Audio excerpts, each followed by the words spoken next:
नमस्कार मित्रों, एक ऐसे पुलिस के जवान की सच्ची कहानी जो आज भी जिंदा है और नौकरी करता है। उसने मृत्यु का आंखों देखा वर्णन और महसूस किया हुआ वर्णन किया है। मरकर वह व्यक्ति दोबारा जिंदा हुआ और बड़ा आश्चर्य करता है। बड़ी आश्चर्यजनक घटनाएं उसने देखी और महसूस की। आज भी उस महसूस किए हुए वाक्य को या उस समय को वह भूल नहीं पाता है और अनेक प्रकार से बातें अपनी तरीके से उस विषय में बताता है, जो आपके लिए भी बहुत महत्वपूर्ण बातें हैं। सुनिए, देखिए, समझिए। हाँ, बता रहा हूँ मैं आपको। हम्म। 6 मई 2011 का दिन था हाँ। और मैं बारात में जा रहा था। आगरा के पास एक अटूस बनवारी गांव पड़ता है, वहाँ हाँ। शादी में जा रहा था। मेरा दोस्त था जेल पुलिस में, मुकेश नाम का, मेरे गांव का लड़का था। हाँ। मैं भी पुलिस में ही हूँ, दिल्ली सर्विस करता हूँ मैं। अच्छा, अभी भी करते हो? अभी भी करता हूँ मैं, अभी दिल्ली में हूँ। अटॉर्नी ऑफ जनरल है सुप्रीम कोर्ट में, अपने अटॉर्नी ऑफ जनरल। हाँ। मैं हूँ मोतीलाल नेहरू मार्ग, दिल्ली, नई दिल्ली में। हाँ। कोठी नंबर 10। हाँ। वर्तमान में पोस्टेड हूँ मैं। हम्म। तो 6 मई 2011 के दिन था। उस दिन मेरा एक्सीडेंट हुआ था ये। और मेरे पापा ने मुझे दी थी गीता, तो मैं उसको पढ़ लेता था। नहाके भी पढ़ता था, बिना नहाए भी पढ़ता था, लेटे लेटे भी पढ़ लेता था। जब भी मेरे को दर्द होता तो मैं अपनी छाती पे रख के सो जाता था उसको, गीता को। तो मेरे मन में एक धारणा बन गई, मैंने कहा जब भी मरूं मैं गीता के एक अध्याय पढ़ के मरूं। अच्छा। तो जब मेरा एक्सीडेंट हुआ, मेरे आगे के दांत हल्के से झड़ गए और दाढ़ वाड़ भी थोड़ी पत्थर वत्थर चले गए। कोमा में था मैं। अपने आगरा में सिकंदरा रोड पड़ता है। सिकंदरा रोड पर आपका घर है? नहीं, वहां मेरा एक्सीडेंट हुआ था, वहां उस हॉस्पिटल में भर्ती रहा था, प्रभा हॉस्पिटल नाम है। अच्छा अच्छा। एक प्रभा हॉस्पिटल है सिकंदरा रोड पे, आगरा में। तो एक्सीडेंट मोटरसाइकिल का हुआ था? मोटरसाइकिल से था मैं। और हुआ कैसे था? मुझे नहीं पता किससे हुआ, मैं तो मोटरसाइकिल पे था और अचानक मेरे को तो नहर के किनारे बाइक चल रही थी। मुझे ये नहीं पता किससे एक्सीडेंट हुआ, मुझे तो हॉस्पिटल में पता चला है। बेहोश हो गए तुम? हाँ बिल्कुल, मेरा तो चेत ही नहीं था, खत्म था। डॉक्टर ने तो मुझे बाहर फेंक दिया था, चद्दर उड़ा दी सफेद, इसको ले जाओ, खत्म हो चुका है, इसमें सांस ही नहीं है, नब्ज ही नहीं है। हाँ, फिर उसके बाद मैंने उसे, वो मैंने लेने आया, मैंने कहा यार भूपेंद्र 4 जने पीटेंगे, चुपचाप चल। नहीं नहीं, फिर मैंने, घर वाले वहां से ले आए घर? नहीं नहीं, मुझे को तो पुलिस वालों ने भर्ती किया था हॉस्पिटल में। अरे वो तो किया था, पर जब वो हॉस्पिटल वाला ये कह रहा कि इसको ले जाओ, फिर क्या किया? वही रखा? मेरे पापा जी तो पोस्टेड थे ना, पटवारी थे, तो वो धौलपुर पोस्टिंग थी पापा की। राजस्थान में एक धौलपुर जिला पड़ता है। हाँ हाँ। तो मेरे पापा जी धौलपुर पोस्टेड थे और मैं आगरा था। तो रात में वो कैसे आते हॉस्पिटल? तो मेरे जो बुआ जी है ना, उनका लड़का और उनका बुआ जी के लड़के का लड़का, वो दोनों आ गए थे हॉस्पिटल में अच्छा। मेरे पास। तो जब उन्होंने देखा, तो फिर मेरे जीजी के जो खुफिया ससुर थे वो भी पहुंच गए। वो राष्ट्रीय लोकदल के नेता हैं। तो उन्होंने हॉस्पिटल में ज्यादा वो जोर जबरदस्ती की, लोकल के तो थे ही वो। तो उन्होंने कहा इसको भीतर लो, अंदर वेंटिलेटर पे डालो। ऐसे कैसे कह दिया आपने मर गया? तब मेरे को उन्होंने वेंटिलेटर पे डाला है। तब ये जो सारी कहानी, तो मुझे, मेरी बॉडी तो नीचे पड़ी थी, सारी कहानी बॉडी, मैं बॉडी से बाहर था। अच्छा, तुम देख रहे सब? नहीं, मुझे नीचे का कुछ नहीं पता चल रहा था। जो मैं, मेरे साथ ऊपर जो हो रहा है, जैसे बॉडी से बाहर निकलने के बाद जो हो रहा है, उसका पता चल रहा था मुझे। बॉडी के अंदर क्या है, कौन, मुझे कोई नहीं दिख रहा था। अच्छा। मैं आपसे झूठ नहीं बोलूंगा, देखो मुझे दुनिया में कोई नहीं दिख रहा था। मुझे दिखा, जब तक मुझे होश नहीं आया तब तक मुझे कोई नहीं दिखा है। नीचे का कोई आदमी नहीं दिखा मुझे। लाश देखी अपनी? नहीं, कोई कुछ नहीं, कुछ भी नहीं दिखा, नीचे का कुछ भी नहीं। फिर कहाँ का दिखा? मुझे 4 आदमी लेके जा रहे थे और मैंने उनसे कहा यार मेरी इच्छा है वह पूरी कर दो। अच्छा, वो इतना? हाँ, मुझे इतना पता है कि उन्होंने मुझे वो लेके जा रहे हैं। मैंने उनसे कहा यार मेरी इच्छा है वह पूरी कर दो। मैंने कोई इच्छा पूरी नहीं, चुपचाप चल। वो मेरे पे झल्ला के पड़े। मैंने कहा यार भूपेंद्र 4 जने पीटेंगे तेरे को। पर वो भगवान की जो इच्छा होती है वो हुलारे मारती है। मैंने कहा यार चलो पूरी नहीं कर सकती, कम तुम सुन तो लो मेरी इच्छा क्या है। जब उनमें से एक आदमी ने कहा बता तेरी क्या इच्छा है। फिर मैंने उनसे कहा यार मेरी भगवत गीता जी का 9वां अध्याय पढ़वा दो, राज विद्या राज गुहाय, उसके बाद तुम्हारा मन करे जहाँ ले चलो, मुझे कोई दिक्कत नहीं है। कहते तो मेरा इतना कहना हुआ है और उन लोगों में मार पड़ना हुआ है। अच्छा। इतना कहते ही पढ़ना स्टार्ट हो गई मैं। और जिस आदमी ने मेरे से कहा था ना, मुझे अच्छी तरह याद है उसका चेहरा, उसका डर, मैं आज भी उस बंदे का डर महसूस कर सकता हूँ। वो एक कोने में खड़ा खड़ा पूरा उसकी बॉडी हल रही थी, कांप रहा था वो, जब मार पड़ी, जब उन लोगों में मार पड़ रही थी। वो चौथा आदमी जिसने कहा था ना बता तेरी क्या इच्छा है, वो कांप रहा था एक कोने में खड़ा खड़ा। जैसे ही वो लोग उसको पीटने के लिए गए, मैंने उनको रोक दिया। मैंने भाई इसको नहीं पीटोगे, तो मैंने भाई ये पिट रहा है तो ये भी पिटेंगे। पीटने कौन आया था? मुझे नहीं पता कौन आया था पीटने, लेकिन मैं तो उनसे अड़ के बात की मैंने। नहीं तो दिख, अब मुझे नहीं, आपको दिख नहीं रहा पीटने वाले? देख मेरे जैसे लोग थे वो। अच्छा, सामने मेरे जैसे थे हुबहू। मतलब जो लोग मुझे ले जा रहे थे वो थोड़ा डरावने थे, लेकिन थे मेरे जैसे ही वो। लेकिन जो लोग आए थे मुझे बचाने के लिए, वो लोग अच्छे थे, मतलब रहन सहन में और पहनावे से वो अच्छे थे। इतना मुझे याद है। हाँ, वो दूसरे लोग के थे। चलो आगे बढ़ो। उसके बाद फिर मुझे एक चबूतरे पे ले जाया गया है। चबूतरे पे ले जाने के बाद मुझे गीता दे दी गई है, भगवत गीता। अच्छा। तो उस बंदे ने, जिसने मुझे गीता दी, उन्होंने पैर नीचे कर रखे थे साइड में और मेरी तरफ मुंह था, ऐसे चबूतरे पे पैर लटक रहे थे ना नीचे की तरफ, सामने मुंह था। मैं आलती पालती मार के चबूतरे पे बैठा हूँ। इतनी सुंदर मुस्कान थी बाबा उनकी कि शायद मैंने मेरी जिंदगी में आज तक इतनी सुंदर लड़की नहीं देखी जितनी सुंदर उनकी मुस्कान थी। लड़की नहीं, ऐसी कोई लड़की नहीं देखी मैंने जिंदगी में जितनी उनकी मुस्कान सुंदर थी। हाँ, लड़की थी क्या? नहीं जेंट्स थे, लेकिन वो मुस्कान इतनी सुंदर थी उनकी कि मतलब मैं बता नहीं सकता। किसकी? जिन्होंने मुझे गीता दी। अच्छा। इतनी सुंदर मुस्कान थी कि शायद वो मुस्कान आज भी मुझे याद है। तो वो भगवान की मुस्कान थी? इतनी सुंदर मुस्कान थी। उन्होंने गीता दी है, मैंने गीता खोली और पढ़ी है। हाँ। और बंद करी है मैंने। मुझे इतना याद नहीं, उसमें एक अक्षर भी याद नहीं है मुझे, क्या पढ़ा है क्या नहीं पढ़ा है। अच्छा। कुछ भी याद नहीं है मुझे, बस इतना पता है मैंने गीता ली है, पढ़ी है और बंद करी और दी है उनके लिए वापस। अच्छा। उसके बाद मुझे होश आ गया है। मैं फिर, अच्छा, उसके बाद होश आ गया तुम्हें? हाँ, उसके बाद सुबह देखा तो सुबह के 4 बजे। अच्छा। सुबह के 4 बजे मुझे होश आ गया। होश आने के बाद मेरे बुआ जी की लड़की और उनका लड़का और मेरे बुआ जी का लड़का था, तीनों थे वो हॉस्पिटल में। पापा वगैरह तो आए नहीं थे जब तक। ये सीनरी हुई मेरे साथ। उसके बाद से मेरे पेट में ऐसा पता नहीं कि 6 महीने का बच्चा रखा रहता है। फिर मैं अलवर गया, एक अलवर जिला पड़ता है। हाँ, मतलब पेट में भारी भारी लगता है, भयंकर, मतलब इतना, मतलब गर्मी रहती है मेरे पेट में, मतलब मेरे पास शब्द नहीं है, इतनी हीटिंग है। फिर मैं इसके चक्कर में 2011 में ही दिसंबर में मेरी मुलाकात हुई थी। अलवर जिला पड़ता है एक। हाँ। अलवर जिले में एक तहसील पड़ती है किशनगढ़ वास। हाँ। किशनगढ़ वास तहसील में बस स्टैंड से एक रास्ता जा रहा है हाईवे के लिए, बासड़ा गांव पड़ता है हाईवे क्रॉस करते ही। मैं वहां एक भगत है, उनसे मिला। उनको मैंने ये सारी बात बताई। उनका नाम था बिशन सिंह मेघवाल। बिशन सिंह ही मेरा नाम है भैया। हाँ, वो मेघवाल थे, बिशन सिंह नाम था उनका। और मैंने उनसे बताया तो उन्होंने कहा यार तू किसी को गुरु बना ले। मैंने कहा यार मैं गुरु तो बना लूंगा, लेकिन मैं जो तुम तंत्र विद्या जो भक्ति करते हो तो आप मुझे सिखा दो, मैं आपको ही गुरु बना लेता हूँ। तो ठीक है, मैं सिखा दूंगा तुझे। अब 2 साल हो गए, 2.5 साल हो गए जब मैंने उनसे कहा कि आप मुझे क्या सिखा रहे हो। मैंने कहा भाई मैं तुझे भक्ति का मार्ग दे रहा हूँ। मैंने कहा मैंने तो भक्ति का मार्ग आपसे मांगा नहीं था। मैंने तो आपसे ये कहा था कि भाई जो दीन दुखी लोग आते हैं उनकी सेवा मैं करता रहूंगा, मेरे भगवान के भजन भी होता रहेगा।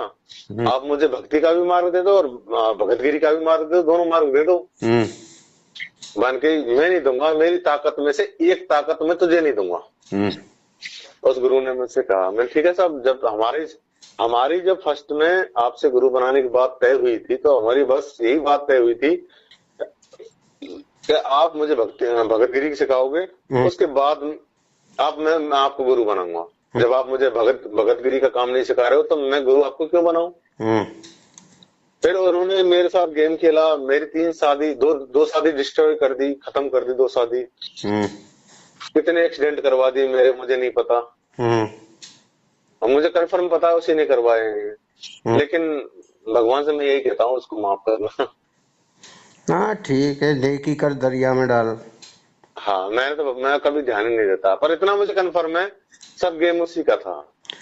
मेरी दोनों शादी खत्म करवाई, अब मैंने तीसरी शादी की है मैंने। आपका नाम क्या है? मेरा नाम भूपेंद्र सिंह है। भूपेंद्र सिंह? कौन जाट हो क्या? जाट हूँ। अच्छा भाई, जाट ही मैं हूँ। जी सर। और जो तुम ये इतनी बातें सुना रहे हो वो ठीक आपके साथ में गुजरी है वो सही है। जी मैं जी मैं यहाँ का नहीं हूँ, मैं झांसी में रह रहा हूँ अभी। जी सर। मैं मथुरा का हूँ। जी मैं भरतपुर का हूँ तो। और भरतपुर डिस्ट्रिक्ट में मैं ब्याया हूँ, गिरसे खोरी गांव में। मेरा गांव सिंसनी है। अरे तो सिनसिनी तो पास ही है। हाँ, तो मेरा गांव सिंसनी है। हाँ तो गिरसे खोरी में मैं अधेता ने ब्याया हूँ। अगेतर में। मैं बताता हूँ आपको, पूरी कहानी बताता हूँ। हम्म। मेरे गांव जो सिंसनी है ना, मेरे गांव में एक बाबा है, सिंसना बाबा। हाँ। मेरे पापा ने उनकी भक्ति की थी, हम्म। सेवा की थी, उनका मंदिर वंदिर बाउंड्री बाउंड्री, शायद आप गिरसे खोरी में भी आप जानकारी करोगे तो पापा का नाम बता देंगे आपको। क्या नाम है तो? पापा का नाम है जयवीर सिंह फौजी। हम्म। तो जयवीर सिंह पटवारी, हम्म। या फौजी कह लो या पटवारी कह लो, रिटायरमेंट है, फौज से भी रिटायरमेंट है, पटवारी से रिटायरमेंट है वो। हम्म। तो जब मेरे पापा ने सिंसना बाबा की सेवा की थी तब मेरा जन्म हुआ है। अच्छा। हाँ, तो बाबा ही खींच के लाए हैं मुझे, सिंसना बाबा। अगर वो खींच के नहीं लाते शायद इस घर में नहीं आता, ये कंफर्म पता है मुझे।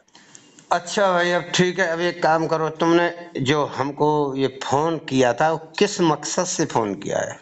मकसद से ये किया है मैंने, बाबा देखो मुझे कोई स्वर्ग नहीं चाहिए, मुझे कोई मोक्ष नहीं चाहिए, और ना मैं भगवान से मिलना चाहता हूँ, क्योंकि इतना सब दुख झेलने के बाद ना मेरी इससे मिलने की इच्छा नहीं है, और ना ही मुझे इसे को प्राप्त करने की कोई इच्छा है। क्यों? मेरा मन नहीं करता इसके पास जाने का, क्योंकि जब मेरी इच्छा ही पूरी नहीं हुई, जब इसने मेरी सांसारिक इच्छा ही पूरी नहीं की, मैंने इसे एक इच्छा मांगी थी। हाँ। मैंने, यार तू मुझे एक अच्छी पत्नी दे देना, ठीक है, बस मुझे कुछ नहीं चाहिए, एक लड़की से मतलब है। इसने एक ही जगह तीन दे दी, तीनों मेरे हिसाब की दे दी इसने। 3 दे दी? तीन दे दी। और फिर ये को नहीं रुकी? ये नहीं, दो तो तलाक हो ही गया, मेरा तीसरी है, लेकिन मेरे टाइप की नहीं है, मेरी चॉइस की नहीं है ना, वो मेरी पसंद की नहीं है। नहीं तो तुम्हारी चॉइस की कैसी है? देखो, आपने शादी से पहले क्या किया मुझसे कोई लेना देना नहीं। हम्म। शादी हुई आपकी हमारे साथ, हम्म। हो गई, तो आप अपने हिसाब से रहो ना, अपने हस्बैंड के हिसाब से। आपका पति क्या चाहता है, कैसे रहना चाहता है, क्या आपसे उम्मीद करता है, बट तो आप। अब आप हमसे क्या चाहते हो वो बता दीजिए बस। मैं बस इतना चाहता हूँ भगत जी, मैं इस चीज से दूर भागना चाहता हूँ। मैं नहीं चाहता, जो इसने भगवान ने मुझे गॉड गिफ्ट दी है ना, इसके इसके योग्य नहीं हूं मैं। आई डोंट लाइक दिस, मतलब मैं इस योग्य नहीं हूं। मैं बहुत मतलब गंदे किस्म का आदमी हूँ, दुराचारी किस्म का आदमी हूँ। मैं कल ही कह रहा हूँ भगत जी आपके सामने, मैं कोई अच्छा इंसान नहीं हूँ। होता तो शायद इतने बुरे दिन नहीं देखता मैं। तो मैं एक अच्छा इंसान नहीं हूँ। भगवान से इतनी प्रार्थना है मेरी, मेरी इतनी हेल्प करो आप, कि जो चीज इसने मुझे दी है ये इसको ले जाए मेरे पास से। क्या चीज है भाई तुम्हारे पास? मुझे नहीं पता, 6 महीने का सा बच्चा मेरे पेट में रखे हुए भगत जी, मैं परेशान है वो यार। नहीं तो वो तकलीफ देता है क्या? तकलीफ इसके अंदर इतना तेज है कि मतलब इतनी आग है कि मैं बता नहीं सकता। जैसे जो 11-21 दिन जो धूनी तपते हैं ना जून के महीने में, हम्म। जो बाबा होते हैं ना, जो धूनी धूनी तपते हैं 21 दिन 11 दिन, हम्म। कंडा वंडा ला के चारों तरफ, हम्म। जितनी अग्नि 21 दिन में वो जठाग्नि अपनी बॉडी के अंदर पैदा करते हैं ना, हम्म। उससे 1.5 लाख गुना जठाग्नि तो पर डे मेरे पेट में रहती है। अच्छा। अब बताओ क्या करूं मैं इसका? मेरे किसी काम की नहीं, 16-17 साल से मेरे पेट में रखी हुई है, मेरे किसी काम में कोई चीज आ ही नहीं रही है, तो मैं क्यों झेलूं इसको?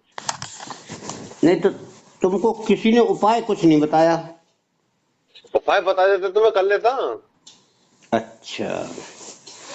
और उस तांत्रिक ने बताया था, किशन सिंह ने, कि आप जाना, 1 लोटा दूध चढ़ाना, ठाकुर जी से प्रार्थना करना, इस चीज को ध्यान आना।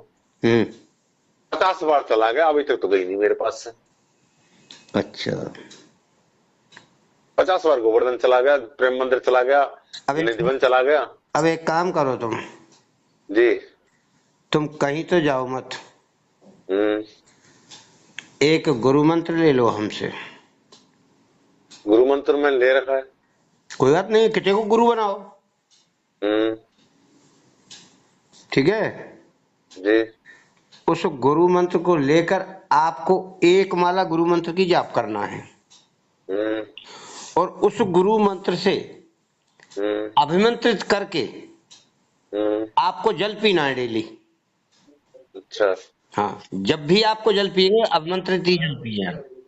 आमंत्रित कैसे किया जाता है? उसको फूंक मार लेते हैं 3 बार मंत्र पढ़ते हुए।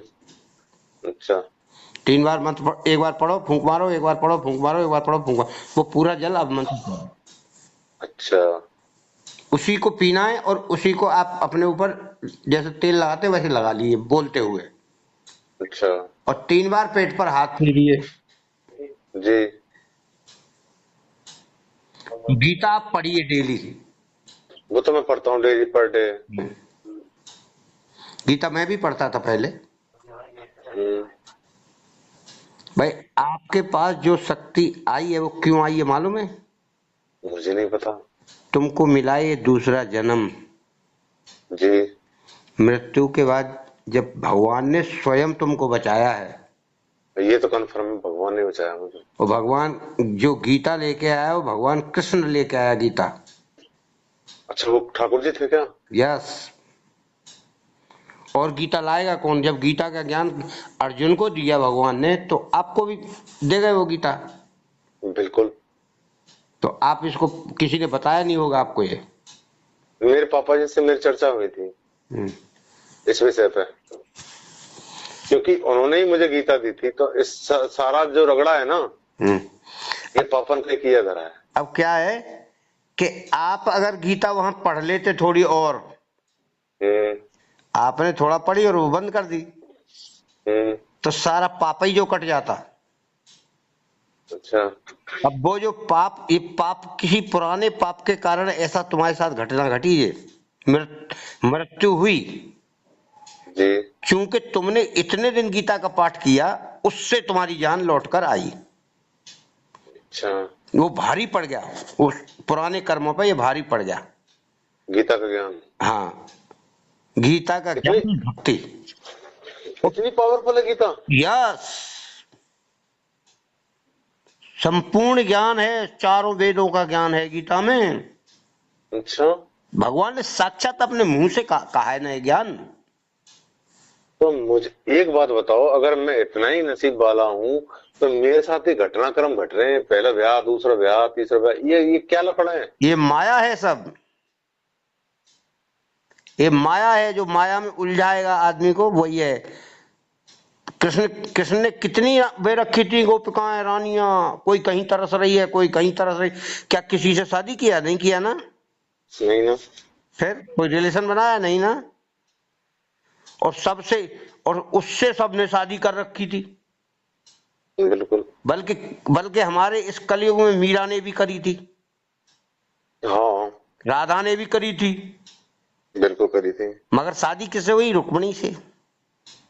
भगत जी, एक बात मैं पूछूंगा आपसे। वो जो भगत था ना अलवर वाला, मैंने आपको बता, वो मुझसे एक बात कहता था, हाथी हाथी कहता था मेरे से, हाथी तुझे पता नहीं तेरे पास क्या है?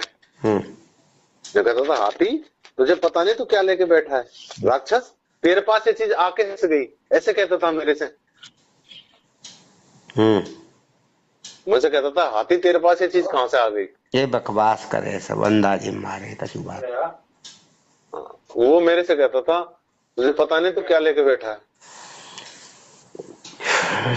तो उसका फोन नंबर भी है मेरे पास। तो क्या करना अपन को?